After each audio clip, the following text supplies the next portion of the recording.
సవాయ నమ. ఆత్మబంధు నమో నమ. ఓం గం గం గణపతయే నమ. మనశ్శాంతి గురించి ఒక చక్కగా ఒక విషయాన్ని తెలుసుకుందాము.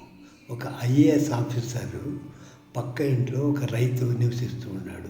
అతనికి ఒక కోడి ఉంది. రోజు తెల్లవారుజామునే కోడి కూస్తుందన్నమాట. ఒకనాడు ఆఫీసరు రైతుని పిలిచి, అయ్యా, నీ కోడి వల్ల నాకు రాత్రంతా నిద్ర రావడం లేదు, పట్టడం లేదు అన్నాడు. ఆ రైతు ఆశ్చర్యపోయి, నా కోడి తెల్లారుజామునే సక్రమంగా కూస్తుంది కదండి అన్నాడు.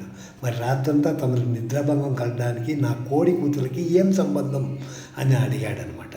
అప్పుడు ఆ ఆఫీసరు, అదేనయ్యా, నీ కోడి ఎప్పుడు కూస్తుందా అని రాత్రంతా ఎదురు చూడడంతో నా నిద్రంతా చెడిపోతున్నది అన్నాడనమాట. ఈనాడు లోకంలో 98% మంది ఈ ఆఫీసులాగా ఉన్నారనమాట.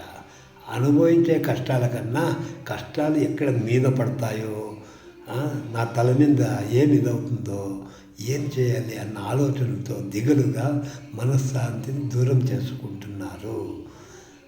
ఏది వస్తుందో, ఏదైతే అది అవుతుంది. తప్పనిసరిగా రానున్నది రాకమానదు, జరగనున్నది జరగకమానదు.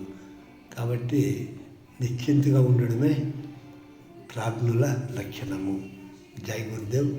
శుభం భూయాత్. ఆచార్య రామచంద్రజీ, బెంగళూరు. జై గురుదేవ్.